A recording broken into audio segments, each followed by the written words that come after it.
الحمد للہ رب العالمین والصلاة والسلام علی اشرف الانبیاء والمرسلین وعلی آلہ واصحابہ اجمعین۔ قال اللہ تعالی وتبارک فی القرآن المجید والفرقان الحمید۔ بسم اللہ الرحمن الرحیم۔ والضحیٰ واللیل اذا سجی، صدق اللہ مولانا العظیم وصدق رسولہ النبی الکریم الرؤوف الرحیم۔ اللہم نور قلوبنا بالقرآن وزین اخلاقنا بالقرآن وادخلنا الجنۃ بالقرآن ونجنا من النار بالقرآن۔ قال اللہ تعالی وتبارک فی شان حبیبہ مخبرا وآمرا، ان اللہ وملائکتہ یصلون علی النبی یا ایہا الذین آمنوا صلوا علیہ وسلموا تسلیما۔ الصلاۃ والسلام علیک یا نبی الرحمہ وعلی آلک واصحابک یا رسول الملاحمہ۔ الصلاۃ والسلام علیک یا رسول اللہ وعلی آلک واصحابک یا محبوب رب العالمین۔ محتشم سامعین، السلام علیکم ورحمۃ اللہ وبرکاتہ۔ ماہ نور ربیع الاول اپنی تمام تر رعنائیوں کے ساتھ جلوہ گر ہوا جا رہا ہے، اور ہم حضور نبی رحمت صلی اللہ علیہ وآلہ وسلم کے شمائل پر کچھ باتیں آپ کے سامنے رکھنا چاہ رہے ہیں۔ اللہ تعالیٰ کلمات حق زبان پہ جاری فرمائے، اور حضور کے جمال جہاں آرا کی برکتوں سے ہماری روحوں میں نکھار پیدا فرمائے۔ علماء نے لکھا ہے کہ حضور کے حلیہ شریف کو بیان کرنے سے دلوں میں حضور کی محبت پیدا ہوتی ہے، اور سننے والوں کو، بیان کرنے والوں کو حضور کا پیار ملتا ہے، حضور کی محبت ملتی ہے، اور اس کی برکت سے حضور کے دیدار کی دولت بیدار بھی نصیب ہو جاتی ہے۔ ہماری آرزو ہے کہ ہم آقا و مولا حضور ختمی المرتبت صلی اللہ علیہ وآلہ وسلم کے شمائل کا درس سنیں، بیان کریں، ہماری بھی قسمت جاگے، زندگی میں وہ شب بھی آئے کہ آنکھیں بند ہوں اور مقدر جاگ اٹھے، اور میں سو جاؤں یا مصطفیٰ کہتے کہتے، کھلے آنکھ صلی علی کہتے کہتے۔ باقی جہاں تک حضور کے شمائل کو بیان کرنے کا حق ہے، وہ کوئی بھی نہیں کر سکتا۔ ہم تو 14 صدیوں کے فاصلے پہ ہیں۔ جن لوگوں نے حضور کو دیکھا وہ بھی حضور علیہ السلام کا حلیہ بیان کرنے سے اپنے آپ کو قاصر سمجھتے ہیں۔ فرماتے ہیں ہمارے میں طاقت نہیں کہ ہم حضور کا حلیہ بیان فرمائیں۔ چند اصحاب نے حضور کا حلیہ بیان کیا، بلکہ صحابہ ایک دوسرے سے پوچھتے تھے حضور کیسے تھے؟ میاں تم نے نہیں دیکھا؟ کہا دیکھ کر بھی نہیں دیکھا۔ ہمت ہی نہیں تھی کہ حضور کے جمال جہاں آرا کو آنکھ بھر کے دیکھ سکے۔ جن لوگوں نے حضور کا حلیہ بیان کیا ہے، یہ وہ لوگ ہیں جنہوں نے یا تو حضور کو بچپن میں دیکھا ہے، یا بہت قریب رہے ہیں اور حضور کو سوئے ہوئے دیکھا ہے، تو وہ حضور کا حلیہ بیان فرماتے ہیں۔ حضرت حسان بن ثابت رضی اللہ تعالی عنہ حضور کا حلیہ بیان فرماتے ہیں، کہتے ہیں کہ میں جو حضور کے شمائل کو تمہارے سامنے رکھتا ہوں، تو اس کی وجہ یہ ہے کہ مجھے حضور کو دیکھنے کا ایک طریقہ آ گیا تھا، اور وہ یہ کہ فلما نظرت الی انوارہ فودعت کفی علی عینی خوفا من ذہاب بصری، تو میں اپنی آنکھوں پہ انگلیاں رکھ کے انگلیوں کی اوٹ سے حضور کے چہرے کو دیکھتا تھا کہ حضور کے جلووں کی چمک سے میری آنکھوں کی بینائی نہ جاتی رہے۔ یہ کون کہہ رہے ہیں؟ حضرت حسان بن ثابت رضی اللہ تعالی عنہ۔ اور آپ سارے اچھی طرح جانتے ہیں کہ حضرت حسان بن ثابت شاعر ہیں، اور شاعر حسن دیکھنے میں بڑا دلیر ہوتا ہے، اور وہ جو شاعر ہے اور حسن دیکھنے میں دلیر ہے وہ بھی آنکھوں پہ انگلیاں رکھ کے دیکھ رہا ہے، اور ابھی یہ حسن ظاہر نہیں ہوا۔ امام قرطبی علیہ رحمہ لکھتے ہیں کہ حضور نبی رحمت صلی اللہ علیہ وآلہ وسلم کا حسن ظاہر نہیں ہوا تھا، اور اگر جمال رسول صلی اللہ علیہ وآلہ وسلم کا ظہور ہو جاتا تو کوئی دیکھنے کی تاب ہی نہ رکھتا۔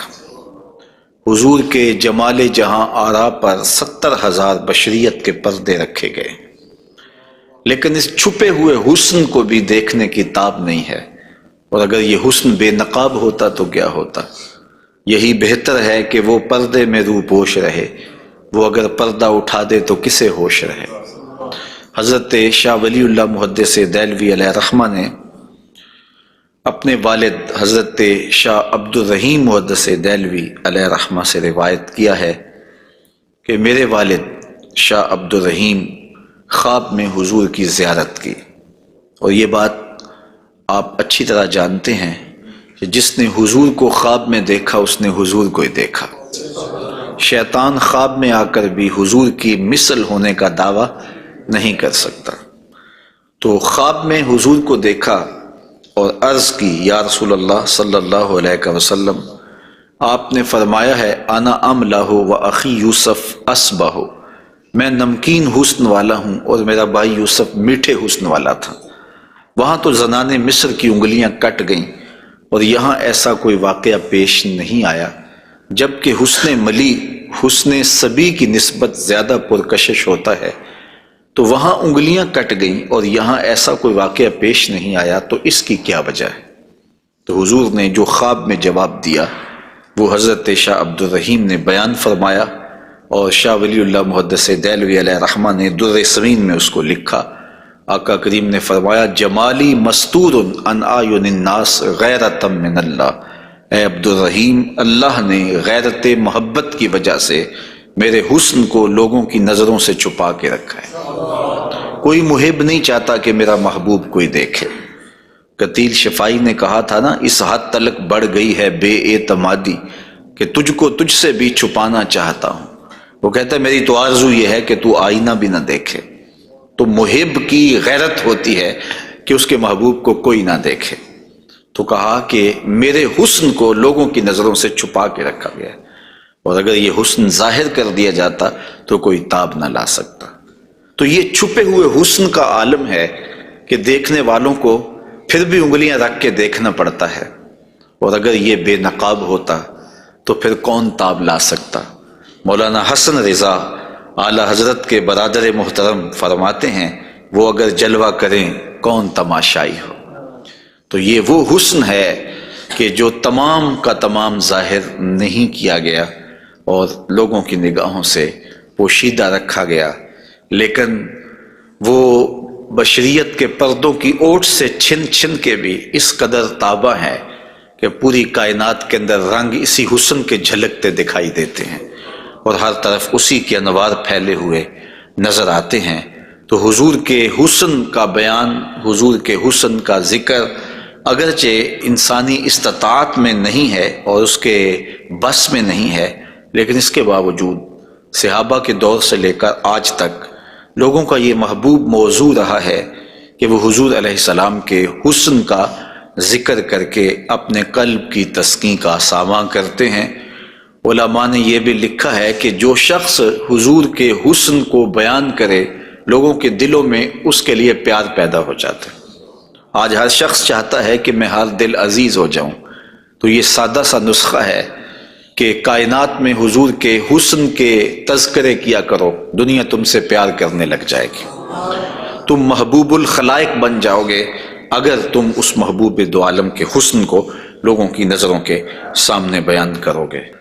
انشاءاللہ حضور کے مختلف اعضاء کے حسن کا ذکر ترتیب وار کیا جائے گا، اور اہل محبت نے اور اصحاب رسول نے اس پر کیا محبتوں کے پھول پیش کیے ہیں۔ یقیناً آپ کے قلوب کو فرحت بھی ہوگی، قرار بھی ملے گا، اور آقا کریم کے حسن دل پذیر اور حسن جاں فضا کی مستیوں میں آپ کھو بھی جائیں گے۔ حضرت جابر بن سمرہ رضی اللہ تعالی عنہ فرماتے ہیں کہ لیلۃ الادحیان تھی، 14ویں رات کا چاند تھا، اور حضور یمنی چادر اوڑے ہوئے استراحت فرما رہے تھے، اور میں کبھی آسمان کو دیکھتا تھا، کبھی حضور کے جمال جہاں آرا کو دیکھتا تھا، اور یہ سوچتا تھا کہ میں فیصلہ کروں کہ آسمان کا چاند سونا ہے یا مدینے کا چاند سونا ہے۔ تو حضرت جابر بن سمرہ رضی اللہ تعالیٰ عنہ فرماتے ہیں پھر میں نے فیصلہ کیا فائزہ ہوا احسن عندی من القمر، میں نے کہا آسمان کا چاند نہیں، مدینے کا چاند سونا ہے، چونکہ چاند کی چمک بھی حضور کے در کی خیرات ہے۔ چاند کو، سورج کو، شمس و قمر کو جو روشنیاں دی گئی ہیں وہ حضور کے صدقے سے دی گئی ہیں۔ تو کائنات میں جہاں بھی اجالا ہے، جہاں بھی روشنیاں ہیں، جہاں بھی نور ہے، وہ نور حضور علیہ السلام کا ہی ظہور ہے، اور حضور کا نور ہے کہ جو کسی سے مستعار نہیں لیا ہوا، وہ حضور کا اپنا نور ہے، اپنا حسن ہے۔ علامہ بوصیری علیہ الرحمہ نے کتنی خوبصورت بات کہی، منزہ عن شریک فی محاسنہ فجوہر الحسن فیہ غیر منقسم، کہ حضور اپنے محاسن میں، اپنے کمالات میں کسی شریک سے منزہ ہیں، اور آپ کا جوہر حسن جو ہے وہ غیر منقسم ہے۔ تو حضور کا حسن کسی سے مستعار نہیں لیا ہوا، بلکہ پوری کائنات کو جو حسن ملا ہے وہ حضور کی دہلیز کی عطا ہے، حضور کی چوکھٹ کی خیرات ہے۔ تو زمانہ چمک رہا ہے تو حضور کے انوار سے، اور بریلی سے آج بھی آواز آ رہی ہے، چمک تجھ سے پاتے ہیں سب پانے والے، میرا دل بھی چمکا دے چمکانے والے۔ تو ساری روشنیاں اسی دہلیز سے پھوٹتی ہیں، اسی در سے پھوٹتی ہیں، سارے اجالے اسی چوکھٹ سے نکلتے ہیں۔ اللہ نے اپنے محبوب علیہ السلام کو جو حسن دیا، جو جمال دیا، حضرت برا بن عازب رضی اللہ تعالیٰ عنہ بیان فرماتے ہیں، امام بخاری و مسلم نے اس کو روایت کیا ہے، کان رسول اللہ صلی اللہ علیہ وسلم احسن الناس وجہا، کائنات میں جتنا سونا چہرہ میرے حضور کا تھا کسی کا تھا ہی نہیں، سب سے زیادہ سونا اور خوبصورت چہرہ اللہ نے اپنے محبوب کو عطا کیا ہے۔ اور حضرت ابو ہریرہ رضی اللہ تعالی عنہ سے معروف روایت ہے، جس کو امام ترمذی نے اور باقی محدثین نے روایت کیا ہے، حضور فرماتے ہیں حضرت ابو ہریرہ، ما رأیت شیئا احسن من رسول اللہ صلی اللہ علیہ وسلم، میں نے حضور سے سونا کوئی دیکھا ہی نہیں۔ اور حضرت حسان بن ثابت کہتے ہیں کہ آج تک کسی ماں نے ایسا سونا جنم ہی نہیں دیا، سونا دیکھتے کیسے، کسی ماں نے ایسا جنم ہی نہیں دیا۔ حضرت ابو ہریرہ نے ایک موقع پہ فرمایا کہ کل قمر لیلۃ البدر لم ارا قبلہ ولا بعدہ مثلہ، کیا پوچھتے ہو 14ویں رات کا چمکتا ہوا چاند تھے میرے حضور؟ پھر کہتے ہیں نہیں نہیں نہیں، حضور جیسا نہ پہلے دیکھا ہے نہ بعد میں دیکھا۔ تو حضرت حسان بن ثابت فرماتے دیکھتے کیسے، کسی ماں نے جنم دیا ہوتا تو دیکھتے۔ خدا نے وہ سچائی پن چھڑیا جدے وچ محمد نو ٹالیا سی، حسینہ جمیلہ دا منہ موڑ دیتا، محمد بنا کے قلم توڑ دیتا۔ تو اللہ تعالیٰ نے ایسا پیکر تراشا ہے، ایسی صورت بنائی ہے کہ جس کی مثل کائنات کے اندر نہ کوئی دوسری صورت ہے، اور میرے محبوب کے جمال جیسا نہ کوئی دوسرا جمال ہے۔ تو وہ حسن، وہ جمال، وہ کمال اور وہ شانیں اور وہ مراتب رفیع عطا کیے گئے جو انہی کا مقسوم ہے۔ حضور کا پورا جسم انور اور حضور کا وجود مسعود برکتوں سے مالا مال تھا، اور حسن اور جمال کا آئینہ دار تھا۔ لا یجلس الذباب علی جسدہ، ساری زندگی حضور کے بدن پہ کبھی مکھی نہیں بیٹھی، آقا کریم علیہ السلام کے بدن پہ کبھی میل نہیں آیا، حضور کی آنکھوں کے اندر کبھی میل نہیں آیا، حضور کو ساری زندگی بلغم نہیں آئی، آقا کریم کی مبارک بغلیں بے بال تھیں اور بالکل باقی جلد کی طرح سفید تھیں۔ حضور علیہ السلام کا لعاب شہد سے زیادہ میٹھا تھا اور کستوری سے زیادہ خوشبودار تھا۔ حضور کے فضلات مبارکہ جو ہے وہ امت کے حق میں پاک ہیں، اور جہاں حضور علیہ السلام قضائے حاجت کے لیے جاتے تو وہاں بعد میں جا کے دیکھا جاتا تو کوئی چیز نظر نہ آتی سوائے کستوری کی خوشبو کے۔ تو آقا کریم علیہ السلام کو کبھی جمائی نہیں آئی، کبھی حالت نیند میں حضور نبی رحمت صلی اللہ علیہ وآلہ وسلم ناپاک نہیں ہوئے، حضور نبی رحمت صلی اللہ علیہ وسلم پر کوئی نجاست نہیں آئی، اور آقا کریم کے بدن کا سایہ بھی نہیں تھا تاکہ زمین کے اوپر حضور کا سایہ نہ گرے۔ کائنات میں ایسا کون ہو سکتا ہے جیسا آمنہ کا لال تھا؟ تو وہ حسن دیا گیا، وہ جمال دیا، جس پہلو سے دیکھو حضور بے مثال نظر آتے ہیں اور بے مثل نظر آتے ہیں۔ آئیے ہم حضور نبی رحمت صلی اللہ علیہ وآلہ وسلم کے جسم کے حوالے سے پہلے کچھ بات کریں اور پھر حضور کے اعضاء کی طرف چلتے ہیں۔ حضور کا مبارک جسم بے سایہ تھا، اور یہ سایہ نہ چاند کی چاندنی میں دکھائی دیتا تھا اور نہ سورج کی روشنی میں پڑتا تھا۔ حضرت ذکوان رضی اللہ تعالی عنہ روایت کرتے ہیں، فرماتے ہیں کہ ان رسول اللہ صلی اللہ علیہ وسلم لم یکن یرا لہ ظل فی شمس ولا قمر، حضور کا سایہ نہ سورج کی روشنی میں ہوتا تھا اور نہ چاند کی چاندنی میں ہوتا تھا۔ اور حضرت عثمان رضی اللہ تعالی عنہ خلیفہ ثالث رضی اللہ تعالی عنہ اس کی وجہ بیان فرماتے ہیں کہ حضور کا سایہ کیوں نہیں تھا۔ فرماتے ہیں ان اللہ ما اوقع ظلک علی الارض لئلا یدع انسان قدمہ علی ذلک الظل، اللہ تعالیٰ نے محبوب کا سایہ زمین پہ اس لیے نہیں پڑنے دیا کسی انسان کا قدم محبوب کے سائے پہ نہ آ جائے۔ اللہ اکبر۔ لیکن حضرت شیخ احمد مجدد الفسانی علیہ رحمہ نے ایک بڑی خوبصورت بات کہی، اور ہمارے لیے وہ بڑی ٹھنڈک اور بڑی تسکین کا سامان ہے۔ وہ فرماتے ہیں کہ اورا صلی اللہ علیہ وسلم سایہ نبود، آقا کریم علیہ السلام کا سایہ نہیں تھا۔ در عالم شہادت، اس عالم شہادت میں حضور کا سایہ نہیں تھا، اور یہ بات ثابت ہے، اور تقریباً تمام مکاتیب فکر کے لوگ ایک دو مکتبہ فکر کے علاوہ باقی سارے اس بات کو تسلیم کرتے ہیں۔ رشید احمد گنگوہی نے بھی یہ بات لکھی ہے، امداد السلوک کے اندر یہ روایت موجود ہے کہ بتواتر ثابت شد کہ حضرت علی سایہ نہ داشتن۔ وہ کہتے ہیں کہ یہ بات تواتر کے ساتھ ثابت ہے کہ جناب صلی اللہ علیہ وسلم کا سایہ نہیں تھا۔ تو حضرت شیخ فرماتے ہیں کہ عالم شہادت میں حضور کا سایہ نہیں تھا۔ شیخ احمد مجدد الفسانی، کیوں سایہ نہیں تھا؟ فرماتے ہیں سایہ ہر شخص از شخص لطیف تر است، کسی چیز کا سایہ اس شے سے زیادہ لطیف ہوتا ہے، چون لطیف تر از وی صلی اللہ علیہ وآلہ وسلم در عالم نہ باشد پورا سایہ چے صورت دارت۔ جب حضور سے لطیف کائنات میں شے ہی کوئی نہیں ہے تو پھر سایہ کیا معنی رکھتا ہے؟ کائنات میں حضور سے لطیف ہے ہی کوئی چیز نہیں ہے، حضور کی مثل عالم امکان میں ممکن ہی نہیں ہے۔ اب مجھے یہ بتائیں کہ جس کا سایہ بھی نہیں تھا اس کا ثانی ہو سکتا ہے؟ تو یہ کون خاکے تراش رہے ہیں؟ کس کے خاکے تراش رہے ہیں؟ خاکے تو خاکیوں کے ہوتے ہیں۔ جو پیکر نور ہو، جس کا سایہ بھی نہیں ہے، اس کے خاکے کیسے ہو سکتے ہیں؟ تو حضور کی مثل تو بزم عالم میں ممکن ہی نہیں ہے۔ اقبال بھی بول پڑے رخ مصطفیٰ ہے وہ آئینہ، کہ اب اس سا دوسرا آئینہ نہ کسی کی بزم خیال میں نہ دکان آئینہ ساز میں، ممکن ہی نہیں ہے۔ خدا نے وہ سچا ہی پن چھڑیا جدے وچ محمد نو ڈالیا سے۔ تو آقا کریم علیہ الصلوۃ والسلام کا سایہ نہیں بنایا، اور کائنات کے اندر وہ بے مثل بھی ہیں، وہ بے مثال بھی ہیں۔ تو یارو جس کا سایہ بھی نہیں ہے اس کا ثانی کیسے ہو سکتا ہے؟ تو آقا کریم علیہ الصلوۃ والسلام کا مبارک قد انور، حضور کا جسم نور، اللہ تعالیٰ جل شانہ نے حضور کو قد رانا دیا ہوا۔ امیر خسرو نے کہا تھا نا، پری پیکر نگارے سرو قد لالا رخسارے، سراپا آفت دل بود شب جائے کہ من بودم، خدا خود میرے مجلس بود اندر لا مکان خسرو، محمد شم محفل بود شب جائے کہ من بودم۔ تو حضور کا قد انور، اللہ اکبر، اس کے بارے میں حضرت سیدنا علی المرتضیٰ رضی اللہ تعالی عنہ سے مروی روایت سنیے۔ فرماتے ہیں لم یکن بالطویل الممغت ولا بالکثیر المتردد وکان ربعۃ من القوم لم ارى قبلہ ولا بعدہ مثلہ۔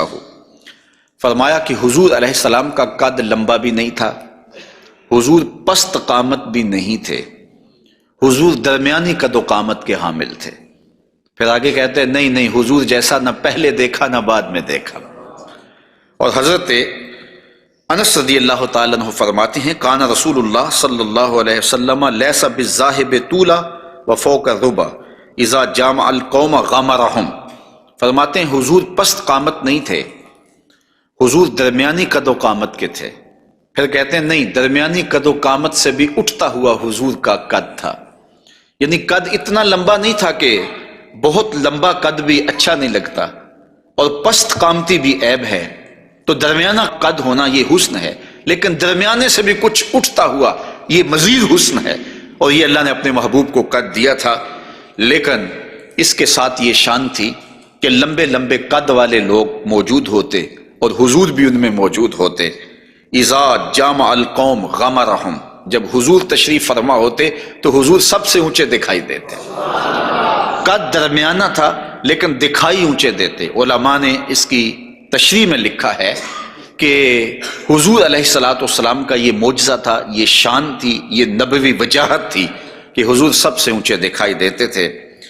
ام معبد جو حضور کا حلیہ بیان کرتی ہیں، اور انشاءاللہ ان سے مروی روایت اور ان کا تفصیلی واقعہ ہم آگے چل کے بیان بھی کریں گے، تو وہ حضور کے قد پر کہتی ہیں غصن بین غصنین، دو شاخوں کے درمیان اٹھتی ہوئی جیسے شاخ ہوتی ہے، اس طرح حضور کا قد رانا تھا۔ تو آقا کریم علیہ السلام کا قد، اللہ اکبر۔ حضرت انس سے ایک اور روایت سن لیجئے، وہ فرماتے ہیں کان رسول اللہ صلی اللہ علیہ وآلہ وسلم احسن الناس قواما و احسن الناس وجہا، کہتے ہیں جیسی قد و قامت میرے حضور کی تھی، کائنات میں اتنا سونا قد کسی کا نہیں، اور جتنا سونا چہرہ میرے حضور کا تھا ایسا سونا چہرہ کسی کا نہیں ہے۔ قد بھی سونا اور چہرہ بھی سونا، اور زمانے میں اتنا سونا رب نے کوئی پیدا ہی نہیں کیا، چونکہ سب سے حسین سب سے جمیل اپنے محبوب کو بنایا۔ لکھاں آئے لوگ زمانے تے محبوب خدا جیا کوئی نہیں، لکھاں سونے بن بن بیندے نے اودی خاک پا جیا کوئی نہیں۔ جو حسن انہیں دیا، جو جمال انہیں دیا، وہ انہی کی خوبی ہے۔ حضور نبی رحمت صلی اللہ علیہ وآلہ وسلم کے قدموں کے حسن کا ذکر کرتے ہیں۔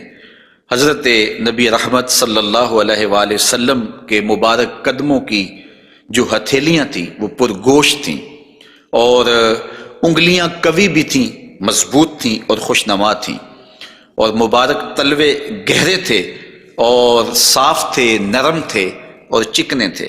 اگر ان پر پانی ڈالا جائے تو پانی بہہ جاتا، اور جب آقا کریم چلتے تو حضور ایسے لگتا جیسے بلندی سے نیچے اتر رہے ہیں۔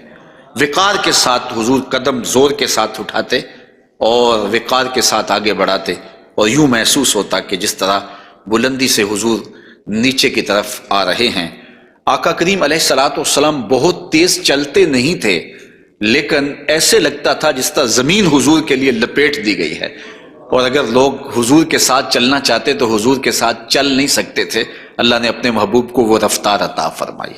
زمین بھی سمیٹ دی گئی تھی حضور کے لیے، اور وقت بھی سمیٹ دیا گیا تھا حضور کے لیے، اور آقا کریم علیہ السلام کے قدم مبارک کی انگلیاں وہ بڑی خوبصورت تھیں، لیکن جو درمیان والی انگلی ہے وہ انگلی باقی انگلیوں سے زیادہ قد آور تھی، لمبی تھی۔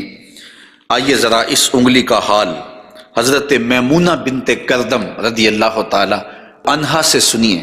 یہ ایک صحابیہ ہیں جو اپنے والد گرامی کے ساتھ حضور کی خدمت میں حاضر ہوئیں۔ تو ان کے والد گرامی نے حضور سے کوئی بات پوچھی، اور آقا کریم اس وقت ناقہ کے اوپر، اونٹنی کے اوپر سوار تھے، تو ان کا جی چاہا کہ میں حضور کا دیدار کروں، لیکن حضور کے چہرے کی وجاہت نے ان کو حضور علیہ السلام کے چہرے کی جانب آنکھ بھر کے دیکھنے نہ دیا، تو کہا اب آئی ہوں تو حضور کے مبارک پاؤں کو دیکھنے لگی۔ تو حضرت میمونہ بنت کردم فرماتی ہیں فما نسیتو فی ما نسیتو طول اصبع قدمہ السبابہ علی سائر اصابہ، کہا مدت ہو گئی ہے میں نے حضور علیہ السلام کو دیکھا تھا، اور حضور کے مبارک پاؤں کی انگلیوں میں سے جو درمیان والی انگلی ہے، اس انگلی کا جو قد باقی انگلیوں سے تھوڑا سا لمبا تھا، آج تک میری آنکھوں سے وہ حسن نہیں ہٹتا ہے، وہ حسن ہی زائل نہیں ہوتا ہے۔ اب تک میری نگاہوں میں وہی جلوے ہیں کہ حضور علیہ السلام کی انگلی جو ہے وہ باقی انگلیوں کی نسبت جو ہے وہ زیادہ درمیان والی انگشت سبابہ جو تھی وہ زیادہ لمبائی میں تھی۔ تو حضرت میمونہ بنت کردم ابھی تک اس انگلی کے حسن میں کھوئی ہوئی ہیں۔ مجھے بتاؤ جس کی انگلی، پاؤں کی انگلی اتنی حسین ہے، اس کی آنکھیں کتنی حسین ہوں گے۔ وہ کیا کسی نے کہا نا کہ قدموں میں جبیں کو رہنے دو، چہرے کا تصور مشکل ہے۔ قدموں پہ جبیں کو رہنے دو، چہرے کا تصور مشکل ہے، جب چاند سے بڑھ کر ایڑی ہے رخسار کا عالم کیا ہوگا۔ یہ تو انگلی کا حسن ہے کہ میمونہ بنت کردم ساری زندگی یہی اثاثہ ہے، لوگوں کو بتاتی ہیں کہ لوگوں میں نے حضور کی انگلی دیکھی ہوئی ہے۔ تو جس نے حضور کے قدم انور کی انگلی کی زیارت کی ہے وہ تو ناز کرے، اور پھر اس عائشہ صدیقہ محبوب کائنات کی قسمت پہ ناز نہ کریں جن کی آغوش میں حضور کا سر انور ہوتا تھا۔ تو حضرت میمونہ بنت کردم رضی اللہ تعالی عنہا فرماتی ہیں کہ میں ابھی تک اس انگلی کے جمال کو بھول نہیں پائی۔ آقا کریم علیہ الصلوۃ والسلام کے قدموں کے بارے میں آتا ہے کہ کان رسول اللہ صلی اللہ علیہ وسلم احسن البشر قدما، کائنات میں جتنے سونے قدم میرے حضور کے تھے اتنے سونے قدم بھی کسی کے نہیں تھے۔ حضرت انس اور حضرت ابو ہریرہ اور ہند بن ابی حالہ رضی اللہ تعالیٰ عنہ حضور کے قدموں کے بارے میں شسن القدمین، اور حضرت امام ترمذی نے مسیح القدمین کے لفظ بولے ہیں کہ نرم آپ کے قدم تھے، اور آپ کے قدم جو ہے وہ چمکدار تھے، روشن تھے، آپ کے قدم پرگوشت تھے، اور آپ کے مبارک پاؤں خوبصورت تھے۔ اور تلوے جو تھے اس کے بارے میں دو روایات ہیں، ایک روایت یہ ہے کہ اخمسان، اور ایک روایت کے اندر لفظ ہیں لیس لہا اخمس، کہ جو تلوے ہیں وہ درمیان سے جو ہیں وہ پرگوشت تھے، اور ایک ہے کہ درمیان سے پرگوشت نہیں تھے۔ تو یہ دو روایات کی تطبیق کیسے ہوگی؟ بعض نے کہا کہ حضور کے مبارک تلوے جو تھے وہ درمیان سے پرگوشت نہیں تھے، اور بعض نے کہا کہ بالکل درمیان سے پرگوشت ہی تھے اور بالکل سیدھے تھے۔ علماء نے کہا کہ درمیان سے خلا تو تھا، لیکن جب حضور قدم رکھتے تھے تو آقا کریم علیہ السلام قدم جو ہے وہ پوری طرح جماؤ کر کے رکھتے تھے، اور جب وہ نقش بنتا تھا تو وہ نقش پورا بنتا تھا۔ اور یہاں محدثین نے کمال کر دی، کہا رب نے یہ نہیں چاہا کہ میرے محبوب کے تلووں کا نقش ناتمام بنے، نقش پورا بنتا تھا۔ تو جنہوں نے نقش کو دیکھ کر تلووں کا اندازہ لگایا انہوں نے کہا کہ نہیں، وہ تلوے بالکل برابر تھے اس لیے کہ نقش پورا بنتا تھا، اور جنہوں کو تلوے دیکھنے کی سعادت نصیب ہو گئی تو انہوں نے کہا نہیں، ہم نے دیکھے ہیں کہ جو ہے وہ درمیان میں جو ہے وہ کم گوشت تھا اور اطراف میں گوشت زیادہ تھا۔ تو صحابہ نے حضور کے تلووں کے بارے میں یہ رائے بیان فرمائی ہے۔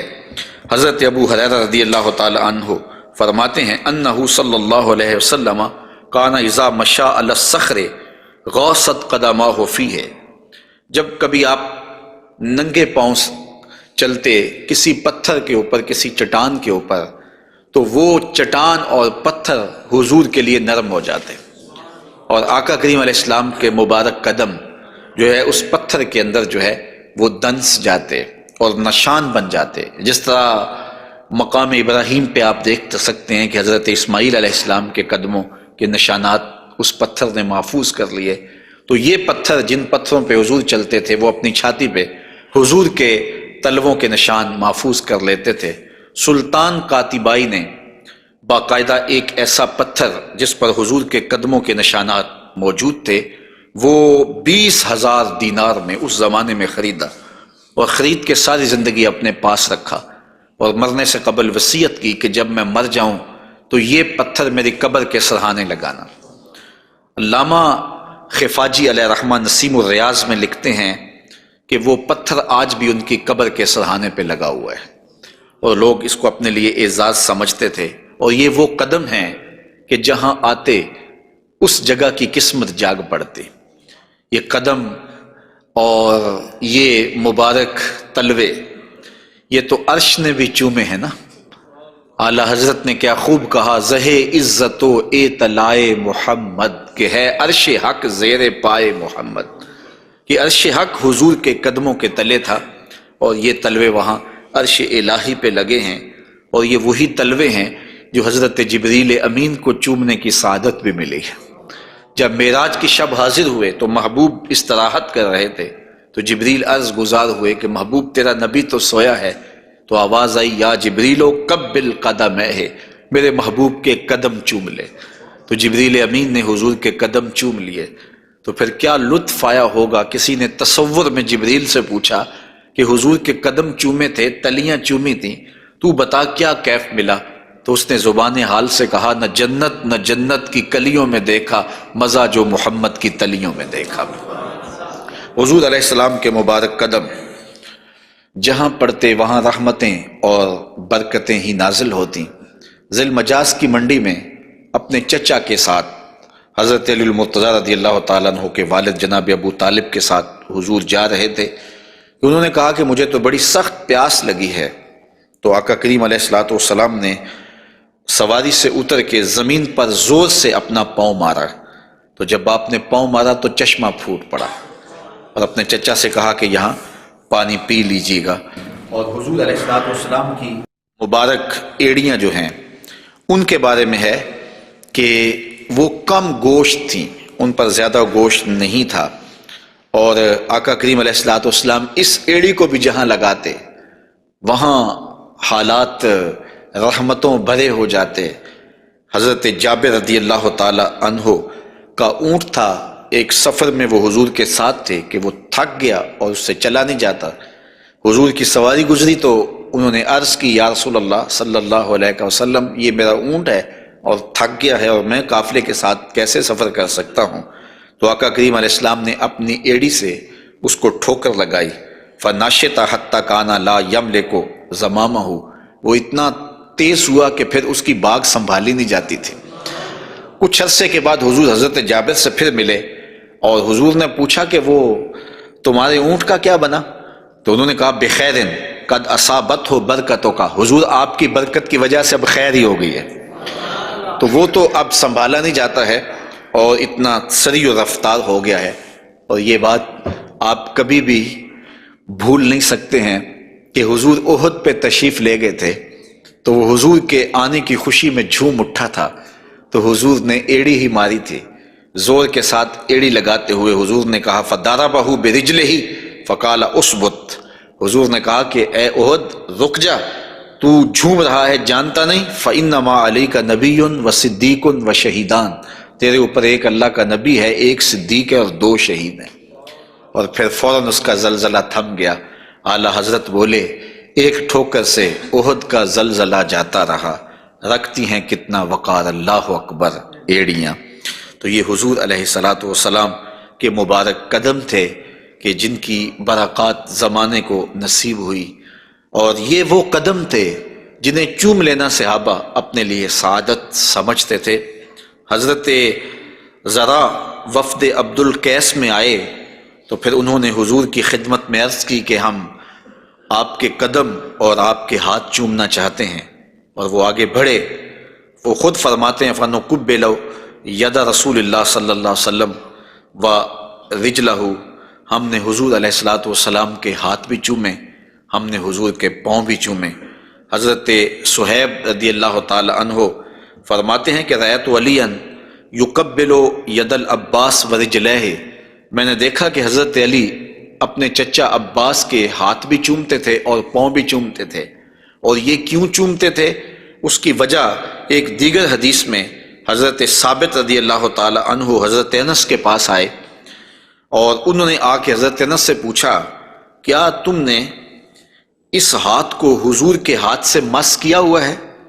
تو حضرت انس نے کہا، کیوں نہیں، یہ سعادت مجھے ملی ہے کہ ان ہاتھوں نے حضور کے وجود کے بوسے لیے ہیں اور حضور کے وجود کو چھوا ہے۔ فقبلہا، تو حضرت ثابت نے حضرت انس کا ہاتھ چومنا شروع کر دیا کہ یہ وہ ہاتھ ہیں جنہوں نے حضور کو چوما ہوا ہے، جنہوں نے حضور کو چھوا ہوا ہے، جنہوں نے حضور کے بدن رحمت سے مس کیا ہوا ہے۔ تو حضرت علی المرتضیٰ حضرت عباس کے ہاتھ چومتے تھے، تو آقا کریم علیہ الصلوۃ والسلام کے قدم بھی حضور کے ہاتھ بھی صحابہ عقیدت سے چوم لیا کرتے تھے، اور یہ واقعات کبھی ہوتے تھے اور عقیدت کا یہ رنگ صحابہ کے ہاں پایا جاتا تھا۔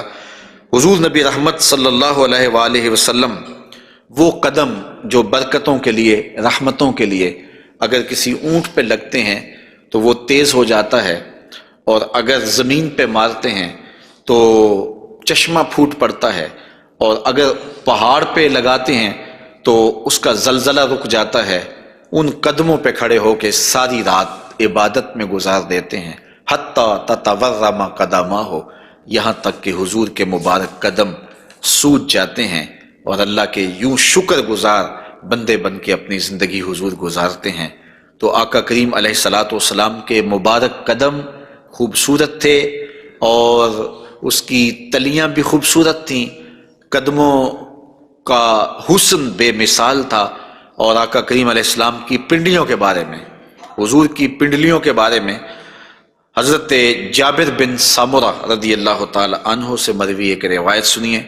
فرماتے ہیں کان فی ساق رسول اللہ صلی اللہ علیہ وسلم حموشۃ، آقا کریم علیہ الصلوۃ والسلام کی مبارک جو پنڈلیاں تھیں وہ نرم و نازک، پتلی اور خوبصورت تھیں۔ اور آقا کریم کی پنڈلیوں کے بارے میں سراقہ بن مالک رضی اللہ تعالی عنہ نے جو کہا ہے وہ بڑی خوبصورت بات کہی ہے۔ آپ سمجھتے ہیں، آپ جانتے ہیں کہ جب حضور مکے سے ہجرت فرما کے مدینہ تشریف لے گئے تو 100 سرخ اونٹ انعام حضور کی گرفتاری کے لیے رکھا گیا۔ تو سراقہ بن مالک بھی حضور کو گرفتار کرنے کے لیے حضور کا پتہ اور حضور کی تلاش میں نکلا تھا اور حضور کو ڈھونڈ رہا تھا۔ خیر ایک مقام پہ حضور علیہ السلام سے ملاقات ہو گئی تو یہ اپنے اس برے ارادے سے حضور کی طرف بڑھا تو اس کا اونٹ جو ہے وہ گھٹنوں تک زمین میں دنس گیا۔ اس نے معذرت کی، حضور نے دعا دی، وہ اونٹ باہر نکل آیا تو اس کی پھر نیت بدل گئی، تو پھر دوبارہ اونٹ جو ہے وہ گھٹن تک دنس گیا۔ خیر اس نے دوبارہ معذرت کی اور حضور سے کہا کہ آپ مجھے امان نامہ لکھ کے دیں۔ تو حضور نے ان کو امان نامہ دے دیا اور فرمایا کہ تو مجھے گرفتار کرنے کے در پے ہے اور میں تیرے ہاتھوں میں کسرا کے کنگن دیکھ رہا ہوں۔ تو یہ واپس پلٹ آئے تو انہوں نے اس وقت حضور علیہ السلام کو دیکھا تو یہ حضور کے حسن کا اور حضور کی پنڈلیوں کا ذکر کرتے ہیں، کیونکہ حضور سواری پہ تھے اور حضور کی پنڈلیاں انہیں دکھائی دی۔ تو حضرت سراقہ بن مالک کہتے ہیں کہ فلما دنوت منہ، جب میں حضور کے نیڑے ہوا اس نیت سے کہ میں حضور کو گرفتار کروں، وہو علی ناقتہ، تو حضور اپنی اونٹنی کے اوپر سوار ہیں۔ تو پھر کیا ہوا؟ تو جعلت انظر الی ساقہ، تو میں حضور کی پنڈلیوں کو دیکھنے لگا۔ ایسا جعلت انظر، میں دیکھنے لگا، میری نظر جم گئی حضور کی مبارک پنڈلی پر۔ وہ کس طرح کہ اتنی خوبصورت تھی، کہتے ہیں کأنہا جمارہ، پنڈلی ایسے تھی جس طرح جمارہ ہوتا ہے۔ آپ نے کبھی دیکھا ہو کھجور کا درخت، تو کھجور کے درخت سے نیچے شاخیں پھوٹتی ہیں، تو جب نئی شاخ نکلتی ہے تو وہ اتنی خوبصورت ہوتی ہے اور اتنی نرم اور نازک اور گداز ہوتی ہے کہ اس کو چھو لینے کو جی چاہتا ہے۔ تو اس شاخ کو عربی میں جمارہ کہتے ہیں۔ تو وہ کہتے ہیں میں حضور کی پنڈلیوں کا کیا بتاؤں، جس طرح وہ کھجور کی تازہ شاخ نکلتی ہے جس کو دیکھنے سے جی نہیں رجتا، حضور کی پنڈلیاں جمارہ کی طرح تھیں۔ تو یہ انہوں نے ایک اپنے محاورے کے مطابق مثال دی، ورنہ حضور علیہ الصلوۃ والسلام کی پنڈلیوں کے لیے کوئی لفظ ہی نہیں ہے جو اللہ نے اپنے محبوب کو پنڈلیوں کا حسن دیا۔ اچھا حضور کی پنڈلیوں کے بارے میں سنو میرے امام اعلی حضرت نے کیا کہا، کمال کر دی۔ ساق اصل قدم شاخ نخل کرم، اعلی حضرت فرماتے ہیں ساق اصل قدم، جو پنڈلی ہے، جو قدم کی اصل ہے، شاخ نخل کرم، جو کرم کی کھجور ہے یہ اس کی شاخ ہے۔ اللہ اکبر، شم راہ اصابت پہ لاکھوں سلام۔ تو حضور علیہ الصلوۃ والسلام کو اللہ تعالیٰ نے پر نور، پتلی اور جو ہے وہ گوری رنگت کی اور لطیف اور خوبصورت پنڈلیوں سے نوازا تھا۔ اور حضور کے زانوئے منور کے بارے میں حضرت علی المرتضیٰ رضی اللہ تعالیٰ عنہ فرماتے ہیں دخم الکرادیس، رسول کریم صلی اللہ علیہ وآلہ وسلم کے مبارک زانوئے نور کے بارے میں دخم الکرادیس کے لفظ بھی ہیں، اور دوسری روایت مروی ہے سعد ابن ابی شیبہ سے، اس میں لفظ ہیں کان رسول اللہ صلی اللہ علیہ وسلم جلیل المشاش، آقا کریم علیہ الصلوۃ والسلام کے زانو مبارک مضبوط تھے، پرگوشت تھے اور خوبصورت تھے۔ اور اعلیٰ حضرت یہاں بھی اپنی محبت کا اظہار کیے بغیر نہیں رہ سکے، فرماتے ہیں انبیاء طے کریں زانو ان کے حضور، انبیاء طے کریں زانو ان کے حضور زانوؤں کی وجاہت پہ لاکھوں سلام۔ یہ وہ زانو ہے جہاں نبی بھی زانو طے کرے، یہ وہ شان ہے ان زانوؤں کی۔ حضور نبی رحمت صلی اللہ علیہ وآلہ وسلم کے مبارک قد انور کے فضائل بھی آپ نے سنے، حضور نبی رحمت صلی اللہ علیہ وآلہ وسلم کی پنڈلیوں کا تذکرہ بھی سنا، حضور کے پائے نور کی باتیں بھی آپ نے سنی، اور اب آقا کریم علیہ الصلاۃ والسلام کے بطن اقدس اور حضور علیہ الصلاۃ والسلام کے پہلوؤں کا ذکر آپ کے سامنے کیا جاتا ہے۔ لیکن اگر آپ چاہیں تو ایک چائے میں بھی پی لوں اور ایک آپ بھی پی لیں۔